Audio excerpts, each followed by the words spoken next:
Hello students, class 11th accountancy unit 7 financial statement with adjustment हमारा चल रहा था, जिसमें हम क्वेश्चन को सॉल्व कर रहे थे फाइनेंशियल स्टेटमेंट विथ एडजस्टमेंट का। और हम पहले शुरुआत किए थे एग्जाम्पल से, तो एग्जाम्पल नंबर 1, 2, 3 हमने सॉल्व कर लिया है। कुछ क्वेश्चन हम एग्जाम्पल का बनाएंगे और फिर हम इसके प्रैक्टिकल क्वेश्चन को सॉल्व करेंगे। जितना भी प्रैक्टिकल क्वेश्चन है आपका, वो सारे प्रैक्टिकल क्वेश्चन को हम सॉल्व करेंगे। फिलहाल आप शुरुआत में एग्जाम्पल के क्वेश्चन को सॉल्व करिए, ताकि उसमें जो सॉल्यूशन है वो देख करके आप पता कर सकें कि कौन सा आइटम किस तरीके से एडजस्ट होता है। जो भी एडजस्टमेंट गिवन है वो आप सॉल्यूशन में देख सकें। तो फिलहाल हम एग्जाम्पल के सारे क्वेश्चन को सॉल्व करेंगे और फिर हम प्रैक्टिकल क्वेश्चन को भी सॉल्व करेंगे। तो एग्जाम्पल नंबर 4 से हमें आज स्टार्ट करना था। चलिए, क्या कहता है, from the following trial balance of Ram Kumar. तो ट्रायल बैलेंस यहाँ पर आपका गिवन है राम कुमार का। You are required to prepare trading and profit and loss account for the year ended 31 March 2013 and a balance sheet as at that date. और आपको balance sheet भी prepare करना है। तो यहाँ पर trading and profit and loss account से हमें बिजनेस के प्रॉफिट एंड लॉस का पता चलेगा और बैलेंस शीट से हमें बिजनेस के फाइनेंशियल पोजीशन का पता चलेगा। तो दोनों आपको यहाँ पे प्रिपेयर करने कहता है। ट्रायल बैलेंस जो गिवन है आपका यहाँ पे आप देख रहे हो। इसके बाद आपका एडजस्टमेंट है। ट्रायल बैलेंस में कौन सा आइटम कहाँ जाता है, ये तो आपको कन्फ्यूज़न अब नहीं होना चाहिए, क्योंकि ट्रायल बैलेंस के कौन सा आइटम कहाँ जाता है ये हमने बहुत सारे सवाल में देख लिया है। फाइनेंशियल स्टेटमेंट विदाउट एडजस्टमेंट के क्वेश्चन में हमने लगभग सारे एग्जाम्पल को और सारे क्वेश्चन प्रैक्टिकल क्वेश्चन को सॉल्व कर लिया है हमने। तो इसमें आपको कन्फ्यूज़न नहीं होना चाहिए कौन सा आइटम कहाँ पर जाएगा। इसमें जो है आपका एडजस्टमेंट अलग अलग है, तो एडजस्टमेंट में आपको प्रॉब्लम हो सकता है, वो हम यहाँ पे चलिए देखते हैं क्या है आपका। एडजस्टमेंट में सबसे पहला आपका depreciate furniture by 5% and computer by 10%। तो जो फर्नीचर का डेप्रिसिएशन है वो 5% है, कंप्यूटर का 10% है।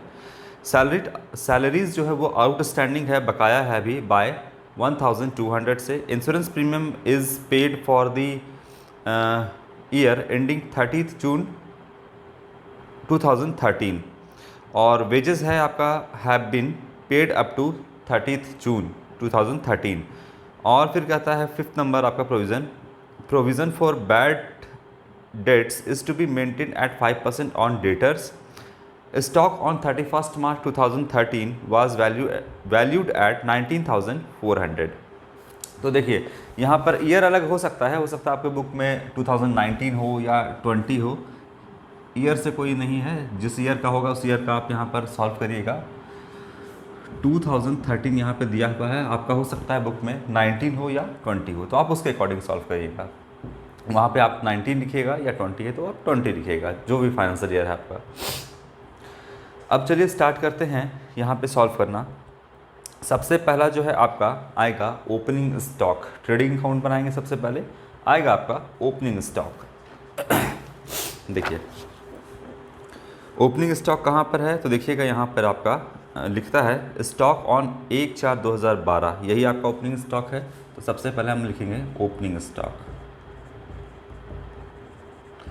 ओपनिंग स्टॉक ये है आपका अमाउंट 16,700, 16,700 रुपये का आपका ओपनिंग स्टॉक गिवन है। इसके बाद आपका परचेज़ होगा। तो देखिए परचेज़ कहाँ पर है, परचेज़ एंड सेल्स एक साथ में आपका दिया हुआ है। आपको ढूंढना होगा कि कहाँ पर दिया है। ट्रायल बैलेंस के अंदर सब कुछ लाइन से आपको लिख करके नहीं देगा।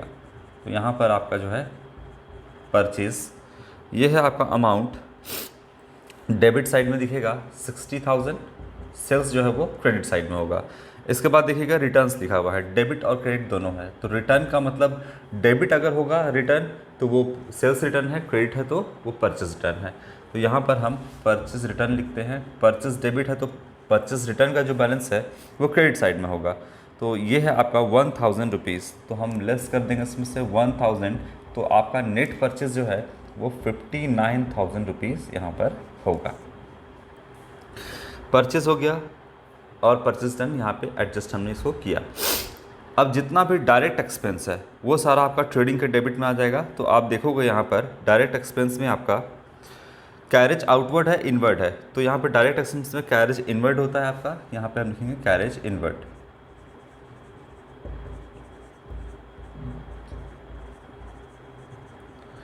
ये अमाउंट है आपका कैरेज इनवर्ड का 5,000 रुपये, 5,000 रुपीज़।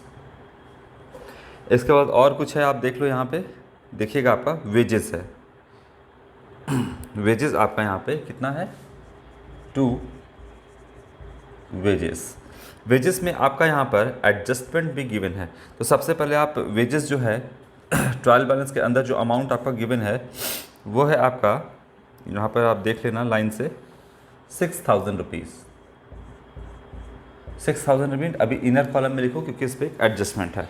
चलो अब देखते हैं इस पर क्या एडजस्टमेंट है। आप एडजस्टमेंट नंबर 4 देखना है। यहाँ पे कहता है wages have been paid up to 30 June 2013, यानी जो वेजेस है यहाँ पर वो कब तक का पे कर दिया गया है। तो वेजेस जो है आपका वो 30 जून तक का पे कर दिया गया है। कब तक का, 30 जून 2013। चलिए यहाँ पर इसका हम किस तरह से एडजस्टमेंट करेंगे वो देखते हैं। देखिए ये जो है फाइनेंशियल ईयर ये 2012-13 का है, और 12-13 में जो फाइनेंशियल ईयर है इसमें कंप्लीट आपका 12 मंथ होता है। तो जो आपका वेजेस दिया हुआ है 6,000 रुपये है ना, ये जो वेजेस दिया हुआ है आपका 6,000 रुपये, और वेजेस पेड कब तक का है। तो बोलता है कि आपका 1 अप्रैल ये है शुरुआत फाइनेंशियल ईयर का, और अंत है 31 मार्च, यही है आपका। अब वेजेस जो है 1 अप्रैल से 31 मार्च पूरा आपका 12 महीना है, और पेड कब तक का है।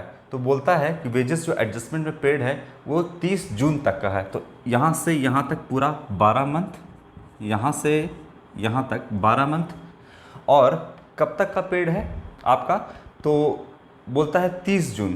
तो मार्च के बाद अप्रैल, मई, जून, जून को भी काउंट करेंगे क्योंकि 30 जून तक का है। तो 12 और प्लस 3 महीने का एडवांस पेड है वेजेस। तो टोटल कितने महीने का ये जो वेजेस दिख रहा है ये कितने महीने का है, ये 15 महीने का वेजेस आपका ट्रायल बैलेंस के अंदर गिवन है। तो हमको क्या करना है कि यहाँ पर जो वेजेस है, अगर हम वेजेस तो बिजनेस के लिए एक्सपेंस होता है, तो हमको मैचिंग कंसेप्ट के हिसाब से जो वेजेस एक्सपेंस के तौर पे दिखाना है अपने ट्रेडिंग अकाउंट के डेबिट में, वो आपका जो है 12-13 जो ईयर है, मतलब फाइनेंशियल ईयर 1 अप्रैल से 31 मार्च 2000, 1 अप्रैल 2012 से 31 मार्च 2012 तक का आपको कंप्लीट यहाँ पे वेजेस दिखाना है, सिर्फ इस साल का। मैचिंग कंसेप्ट क्या कहता है आपका कि इस साल का रेवेन्यू और इस साल के एक्सपेंस को, मतलब करंट ईयर का ही रेवेन्यू होना चाहिए, करंट ईयर का एक्सपेंस दोनों को मैच करना चाहिए। ऐसा नहीं कि आप किसी भी साल को किसी भी साल से कंपेयर कर दोगे। तो यहाँ पर है आपका 1 अप्रैल से 31 मार्च तक इतने ही का हमको यहाँ पर एक्सपेंडिचर वेजेस के तौर पे दिखाना है। लेकिन यहाँ पे आप देखोगे कि 3 महीने का एक्स्ट्रा इसमें ऐड है। इसमें कितने का ऐड है, 12 महीने का तो होना ही चाहिए, वो तो हम दिखाएंगे ही, लेकिन इसमें इस 6,000 में 3 महीने का एक्स्ट्रा है जो कि हमको हटा देना होगा, क्योंकि ये इस साल का यानी 2012-13 का एक्सपेंस नहीं है। तो हमको हटाने के लिए कितने महीने का एक्स्ट्रा है, तो 3 महीने का एक्स्ट्रा है। तो यहाँ पर ये जो 6,000 है वो कितने महीने का है, 15 महीने का है। हम डिवाइड करेंगे 15 से। जैसे ही हम इसको 15 से डिवाइड करेंगे, तो 15 से डिवाइड करेंगे तो आपका 1 महीने का वेजेस कितना है वो पता चलेगा, है ना। 15 इक्वल पार्ट में डिवाइड हो गया आपका 6,000, तो 1 महीने का कितना होगा,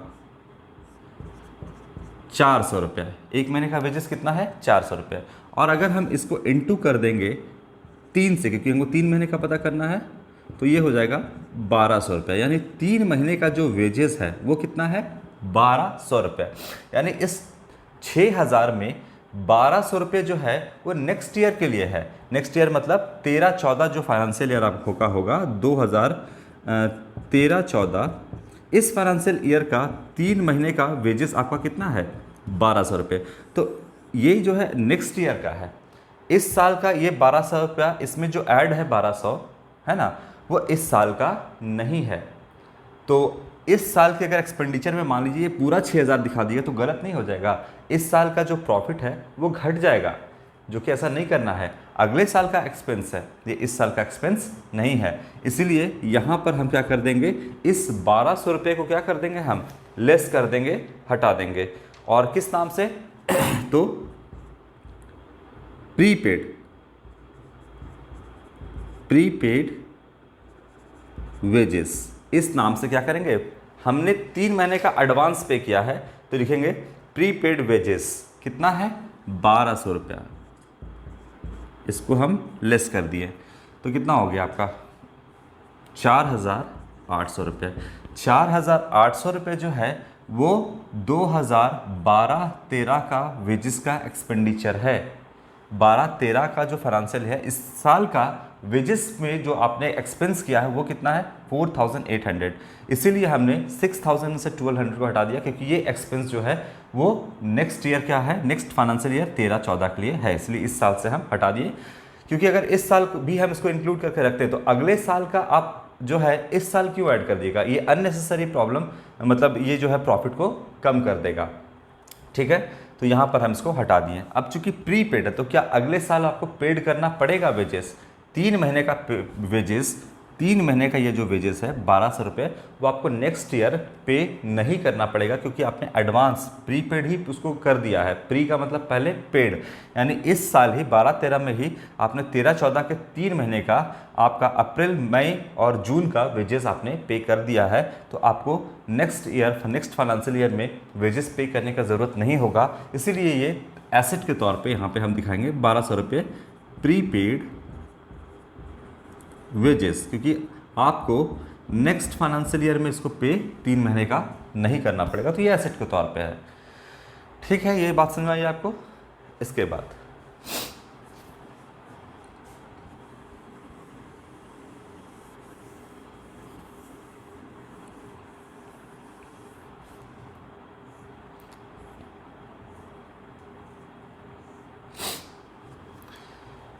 एक लाइन में सिंपल सा बात है, इस 6000 में 3 महीने का एक्स्ट्रा वेजेस पेड है, तो हम 3 महीने का एक्स्ट्रा है तो टोटल वेजेस कितने महीने का हो गया, ये टोटल 15 महीने का हो गया। 15 से डिवाइड करेंगे, 1 महीने का होगा, 3 से इंटू करेंगे, 3 महीने का निकल जाएगा, जो कि 1200 है। इस साल का चूंकि है ही नहीं ये एक्सपेंस, तो हम इसको माइनस करके हटा देंगे। तो इस साल का एक्सपेंस कितना है वेजेस का 4800, और अगले साल आपको कितना पे नहीं करना पड़ेगा, वो प्री पेड है आपका 1200 रुपये, इसलिए उसको हम एसेट साइड में दिखा देंगे बैलेंस शीट के। बस आगे वेजेस का ट्रीटमेंट हो गया यहाँ पे। अब क्या कहता है, वेजेस के अलावा और कोई आपका डायरेक्ट एक्सपेंस है, फिलहाल यहाँ पे नहीं है। अब आते हैं क्रेडिट साइड में। सेल्स, परचेस का हो गया है, अब सेल्स कितना है आपका गिवन वो देख लेते हैं। क्रेडिट साइड में 1,16,000 रुपये बाई सेल्स, 1,16,000 रुपये का यहाँ पे सेल्स है, और रिटर्न है सेल्स रिटर्न, ये आपका देखोगे रिटर्न है 2,000 रुपये का डेबिट साइड में, तो ये हो जाएगा 1,14,000 रुपये। ये आपका नेट सेल्स निकल करके आया 1,14,000। अब जो इसमें क्लोजिंग स्टॉक है वो ट्रायल बैलेंस के बाहर गिवन है, इसलिए 2 जगह जाएगा। क्लोजिंग स्टॉक ट्रेडिंग अकाउंट के क्रेडिट साइड में, क्लोजिंग स्टॉक 19,400 रुपीज़, 19,400 रुपया यहाँ चला जाएगा, और यहाँ भी हम लिख देते हैं।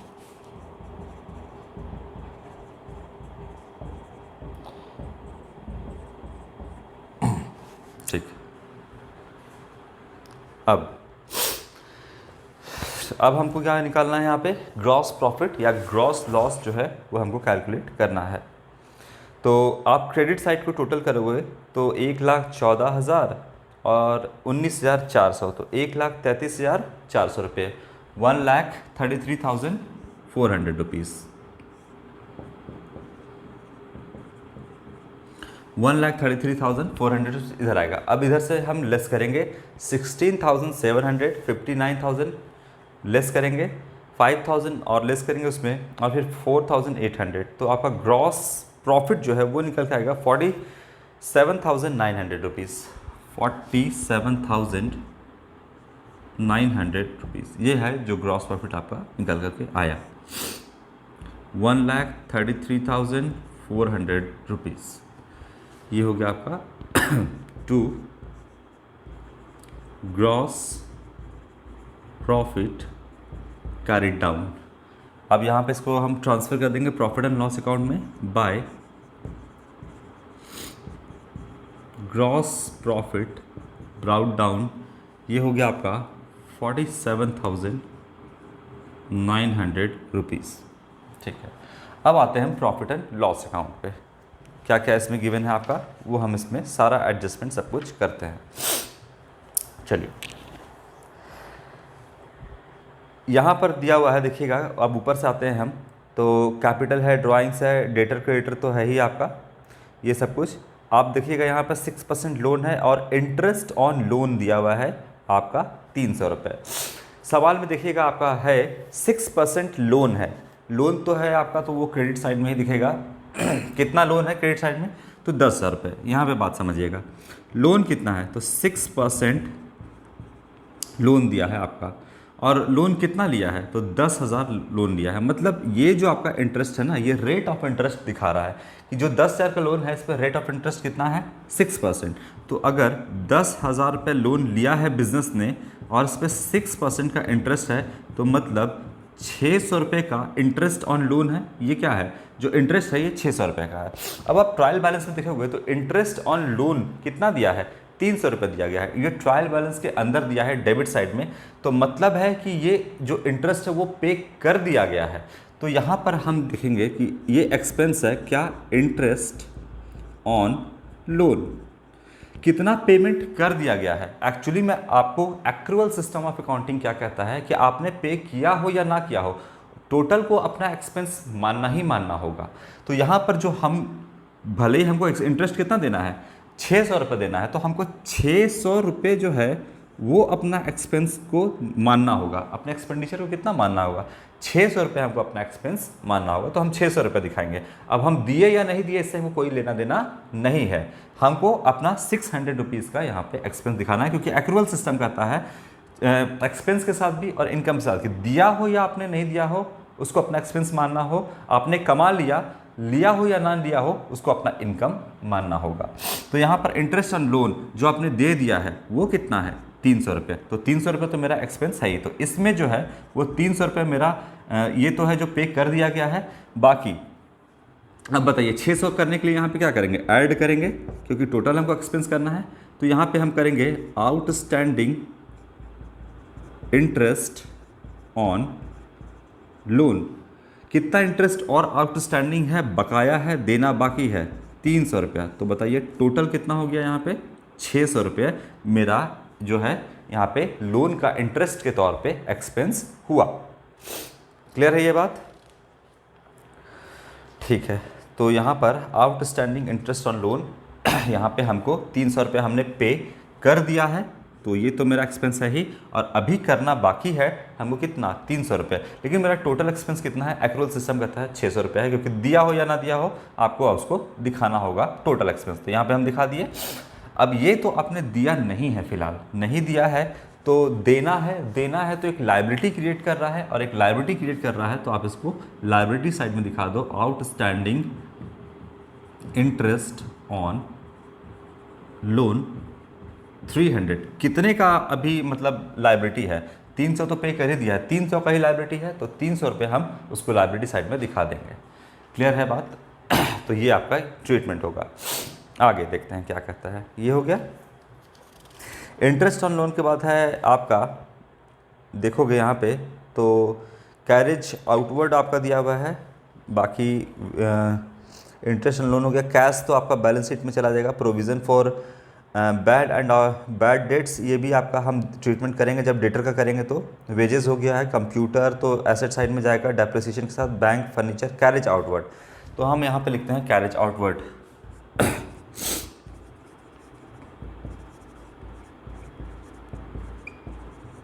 कैरेज आउटवर्ड ये आपका इनडायरेक्ट एक्सपेंस है, और इसका जो अमाउंट है वो आपका गिवन है 4,500 रुपये, 4,500 रुपीज़।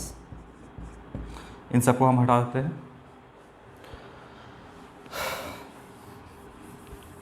आपको बेसिकली किस तरीके से एडजस्टमेंट करना है वही सीखना है। बाकी इंटरेस्ट ऑन लोन कहाँ जाता है ये तो आपको पता ही था, कैरेज आउटवर्ड कहाँ जाता है ये तो आपको पता ही है, वेजेस कहाँ जाता है ये तो पता ही है, लेकिन किस तरीके से जो एडजस्टमेंट है उसको हमको एडजस्ट करना है, उसका किस तरीके से ट्रीटमेंट करना है, बेसिकली आपको वही सीखना है।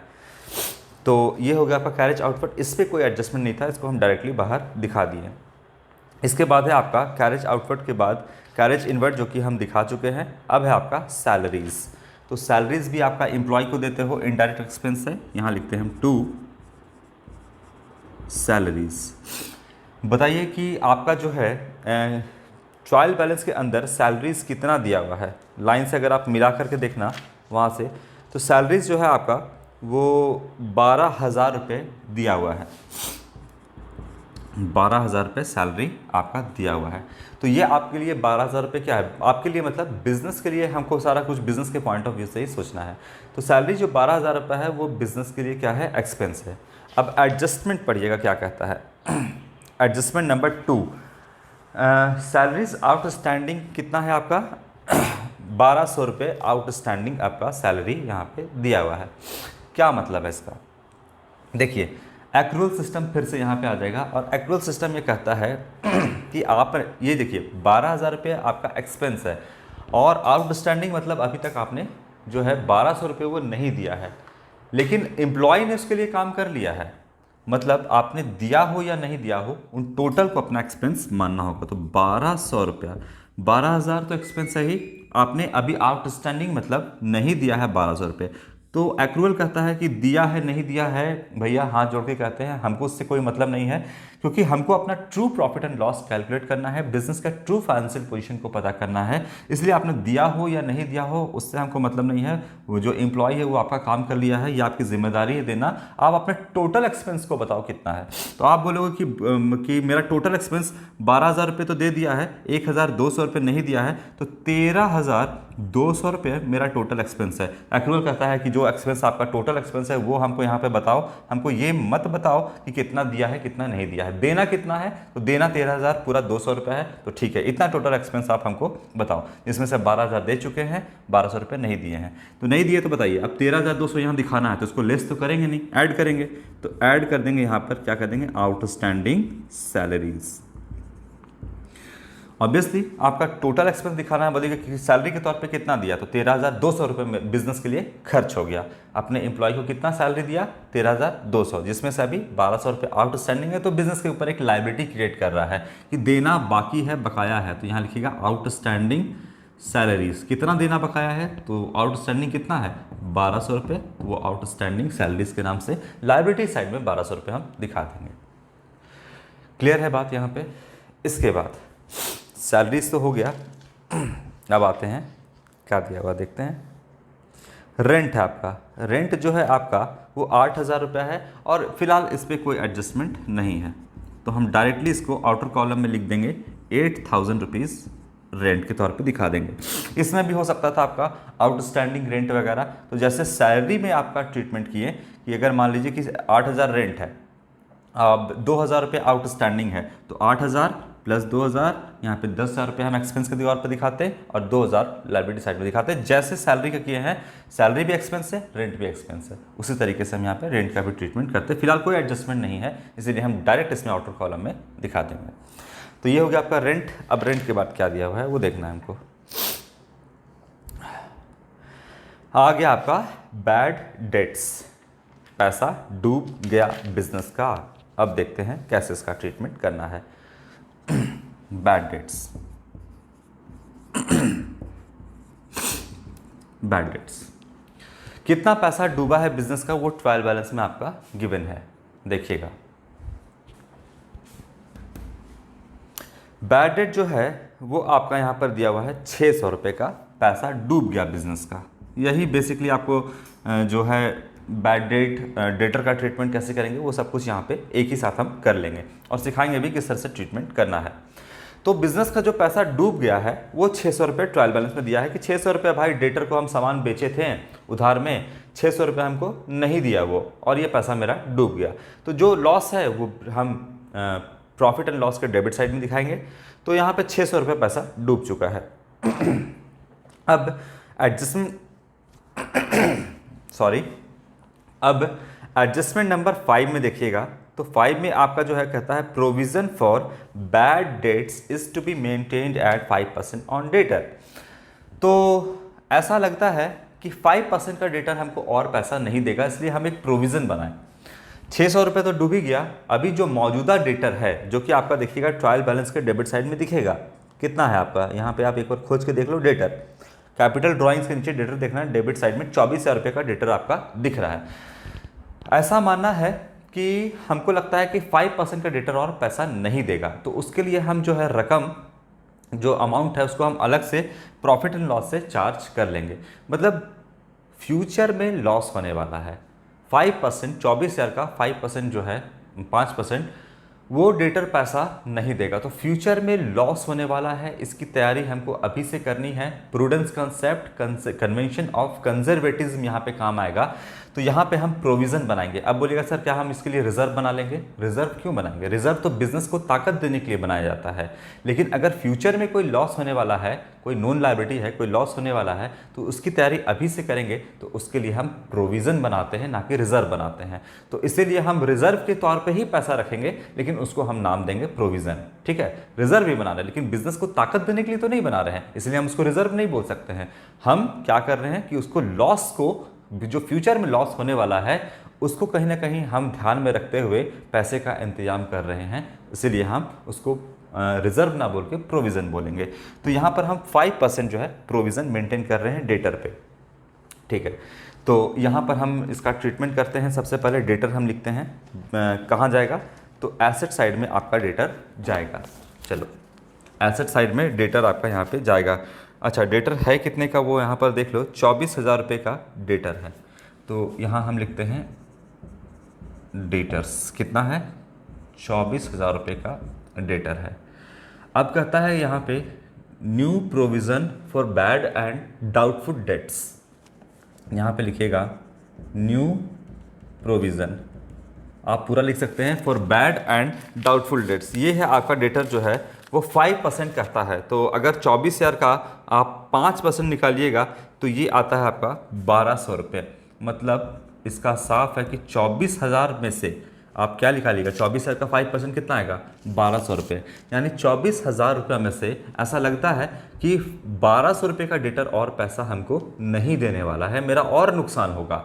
600 रुपया तो यहाँ पर डूब ही गया मेरा, 1,200 का और मेरा नुकसान हो जाएगा, क्योंकि यहाँ पर प्रोविज़न मेंटेन किया गया है 5% डेटर पे, कि हमको लगता है कि 5% का डेटर और पैसा नहीं देगा। तो हमारा जो गुड डेटर है वो कितना है, 22,800 रुपये का। मतलब 24,000 में से 1,200 का नहीं देगा, तो 22,800 का डेटर जो है, इतना तो पैसा कम से कम बिजनेस को मिल ही जाएगा, डेटर से मिल जाएगा। तो हम पूछेंगे कि अब डेटर कितने का है, तो आप बोलिएगा 22,800 रुपये का डेटर है, क्योंकि 1,200 रुपये जो का डेटर का है वो जो है वो पैसा नहीं देगा।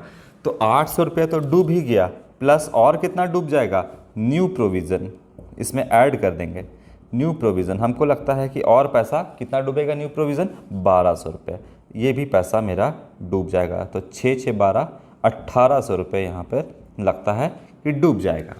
ठीक है, अब क्या करना है, 1,800 रुपये तो लग रहा है कि आपको ये पैसा डूबेगा। ठीक है, अब आप देखोगे ट्रायल बैलेंस के क्रेडिट साइड में दिया हुआ है, क्या दिया हुआ है, ओल्ड प्रोविज़न, उसको हम राइट ऑफ करेंगे। यहाँ पे कितने का है, 1,000 रुपये का। इसका मतलब अभी हम समझाते हैं, लास्ट वीडियो में भी मैंने समझाया था। ओल्ड प्रोविज़न कितने का है, 1,000 रुपये का। पहले इसका हम ट्रीटमेंट कर देते हैं, माइनस कर देंगे। तो जो आपका यहाँ पर इस साल का नुकसान है वो कितना है, माइनस कर दोगे 1,000, तो 800 रुपये जो है यहाँ पर आप दिखाओगे। ठीक है, 800 रुपये यहाँ पर आपका पैसा जो है डूबेगा, ये दिखाओगे 800 रुपये। अब 1,000 को यहाँ पर जो है वो क्यों लेस कर दिए ओल्ड प्रोविज़न का, ये बात है। देखिए, इस साल का न्यू प्रोविज़न जो 1,200 रुपये है, इस साल का जो न्यू प्रोविज़न जो है 1,200, ये कैरी फॉरवर्ड कर देंगे हम नेक्स्ट ईयर, क्योंकि जो पैसा डूबेगा वो साल के अंत तक में या नेक्स्ट ईयर ही हमको पता चलेगा कि पैसा एक्चुअली में कितना डूबा। हम तो प्रोविज़न कर रहे हैं, हमको लगता है कि 1,200 डूबेगा, लेकिन अगले साल वाकई में अगर 1,200 डूबता है तब हमको पता चलेगा कि हाँ नेक्स्ट ईयर मेरा 1,200 रुपये डूब गया। तो ये जाकर जो न्यू प्रोविज़न है वो नेक्स्ट ईयर के ट्रायल बैलेंस के क्रेडिट साइड में आपका दिखेगा 1,200 रुपये। ये आपका ओल्ड प्रोविज़न हो जाएगा आपके नेक्स्ट ईयर के लिए। इस साल के लिए आपका क्या है, ये न्यू प्रोविज़न है, अगले साल के लिए वो ओल्ड प्रोविज़न बन जाएगा। तो इस साल तो आपने देखिए 1200 रुपये एक्सपेंस के तौर पे दिखाया है, प्लस किया है, मतलब दिखाया है, इससे प्रॉफिट आपका कम हुआ है। तो न्यू प्रोविज़न आपने यहाँ पे प्लस करके दिखाया है, प्रॉफिट भी कम हुआ, डेटर भी यहाँ पे कम हुआ। अब नेक्स्ट ईयर अगर आप इसको 1200 रुपये को ले जाइएगा तो वहाँ पर भी आप क्या करिएगा, फिर से ऐड कर दीजिएगा। अगर फिर से ऐड कर दीजिएगा तो पिछले साल ही ऐड करके दिखाया था, प्रॉफिट कम किया था, इस साल भी आपने ऐड कर दिया, तो ऐसा नहीं होगा ना। पिछले साल आपने ऐड किया था, पिछले साल का प्रॉफिट कम हुआ था, इस साल से उसको हटा दो, क्योंकि पिछले साल ऑलरेडी आपने माइनस कर दिया था। उसी तरीके से ये जो ओल्ड प्रोविज़न है ये पिछले साल का आपका न्यू प्रोविज़न होगा। तो इस साल आप क्या करोगे, फिर से ऐड कर दोगे। तो पिछले साल देखो जैसे 1200 रुपये लेस किया आपने यहाँ पे, उस तरीके से 1000 पिछले बार भी लेस किया होगा आपने।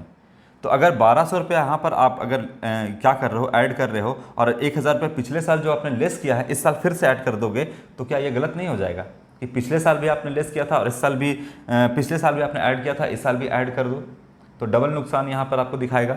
इसीलिए इस साल से इसको हटा देते हैं, क्योंकि पिछले साल इसने लेस आपने ये अमाउंट पिछले साल मतलब यहाँ पर डेबिट में आपने दिखाया था, तो इस साल से हम हटा देते हैं। तो 800 रुपये का आपका यहाँ पे जो नुकसान है वो दिख रहा है।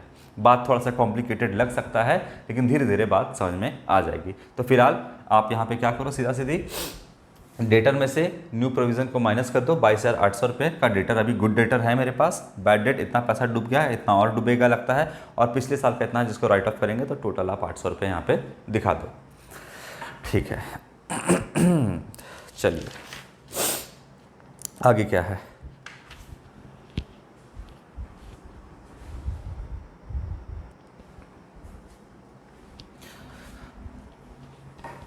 ये हो गया आपका। अब है जितना भी एक्सपेंसेस है, इनडायरेक्ट एक्सपेंस वो दिखा देते हैं। बैड डेट हो गया, एडवर्टाइजिंग है, कोई एडजस्टमेंट नहीं है, डायरेक्ट दिखाएंगे।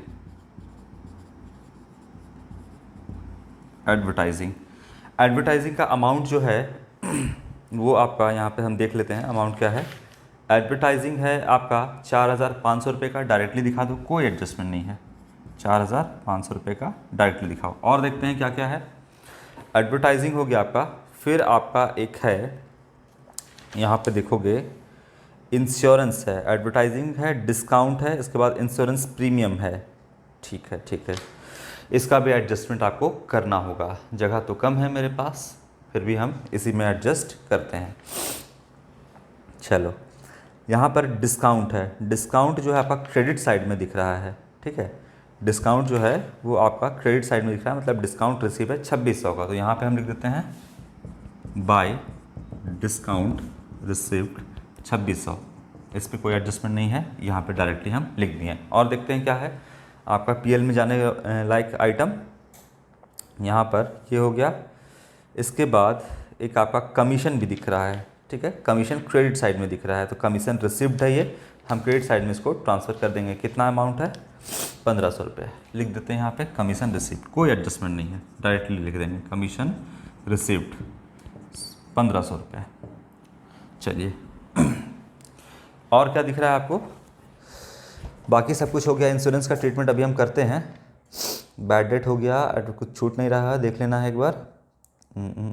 इंश्योरेंस, चलिए इंश्योरेंस का हम करते हैं, किस तरीके से इसका हम ट्रीटमेंट करेंगे।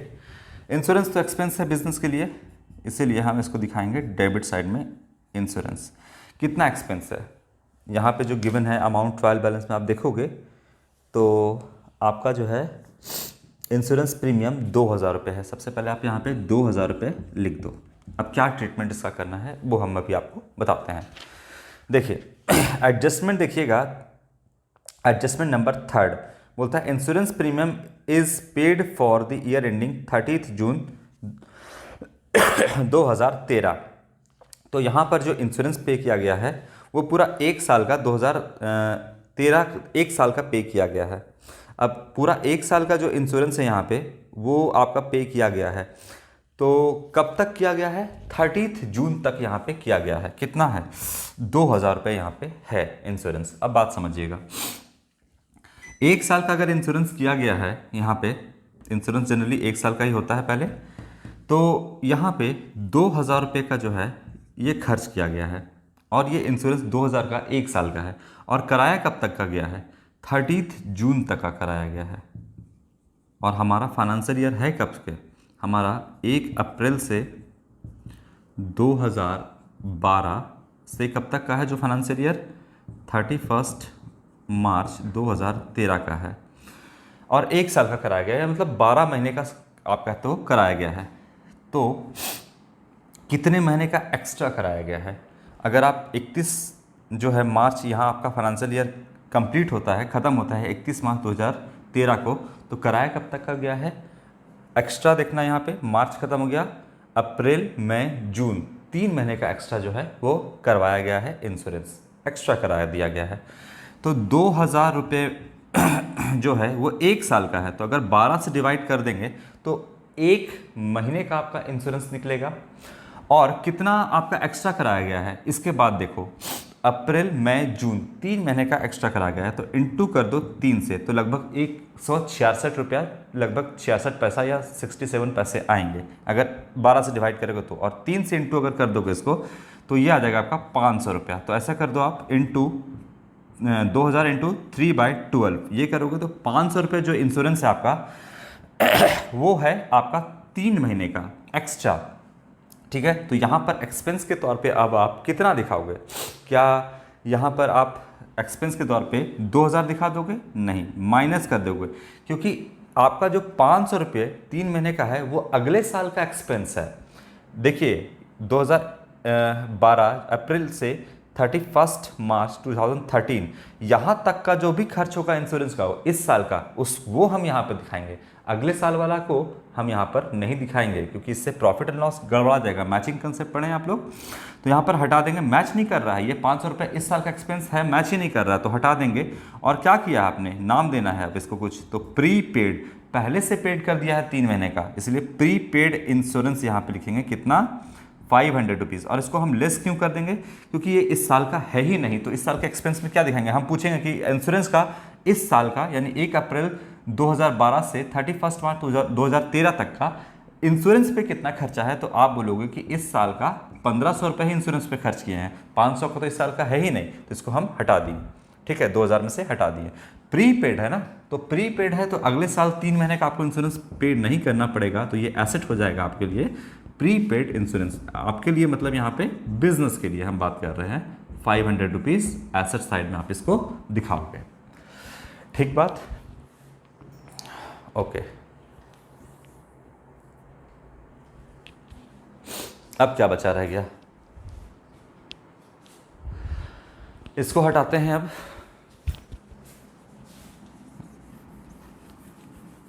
चलिए, अब जो है डेप्रिसिएशन बचा रह गया, इसको हम लोग अब फटाफट करते हैं कंप्लीट। डेप्रिसिएशन बचा रह गया, बोलता है कि डेप्रिसिएशन जो है सारा एडजस्टमेंट आपने कर लिया है, अब डेप्रिसिएशन सिर्फ बचा रह गया है, इसको करते हैं। डेप्रिसिएशन फर्नीचर पे है 5%, तो चलिए फटाफट करते हैं। फर्नीचर कितने का है, फर्नीचर जो है वो देखोगे तो आपका है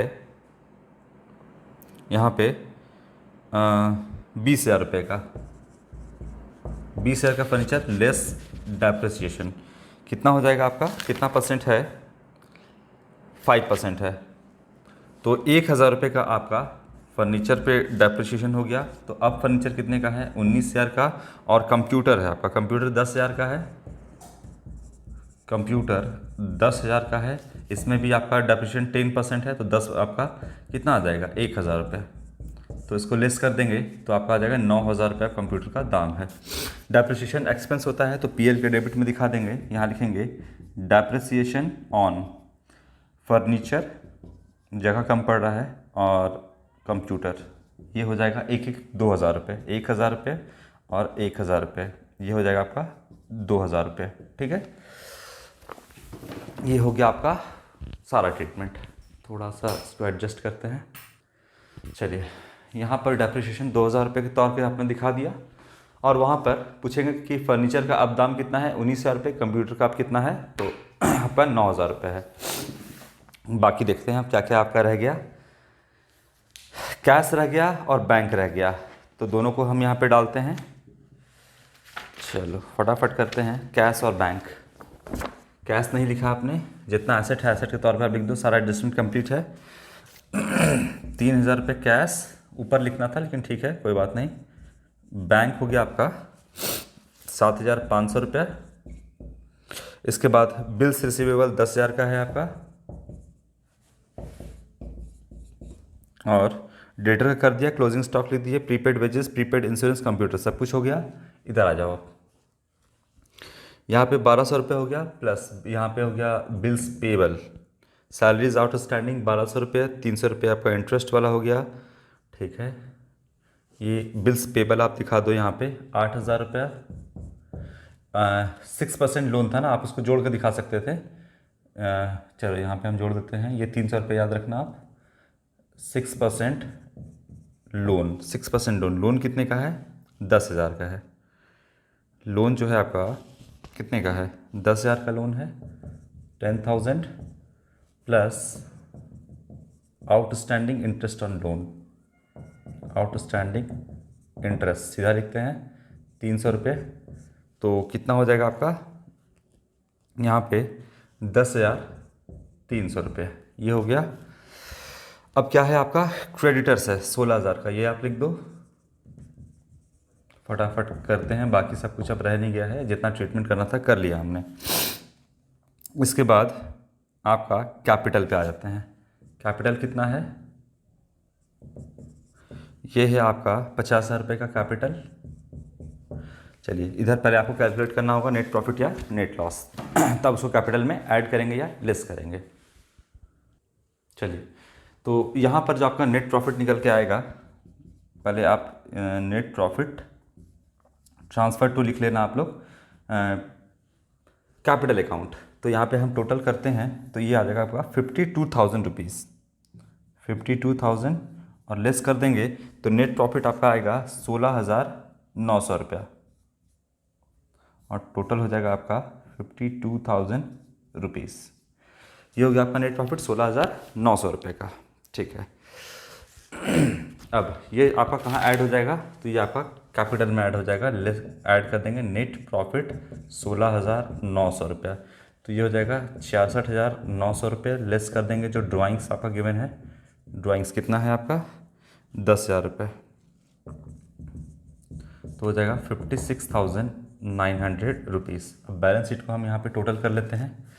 अगर टोटल सब कुछ सही आ रहा है, बराबर हो जा रहा है, तो सब कुछ सही किया आपने। चलिए टोटल करते हैं इसको।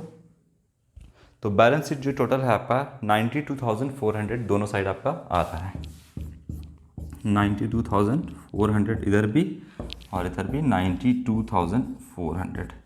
तो ये सारा ट्रीटमेंट करते हुए आपका एडजस्टमेंट, सारा को एडजस्ट करते हुए ये आपका बैलेंस शीट टैली कर गया। तो यहाँ तक आपका एग्जाम्पल नंबर जो है 4 था। ये एग्जाम्पल नंबर 4 हमने यहाँ पे बनाया। नेक्स्ट वीडियो में हम नेक्स्ट एग्जाम्पल से आपका स्टार्ट करेंगे। Thank you.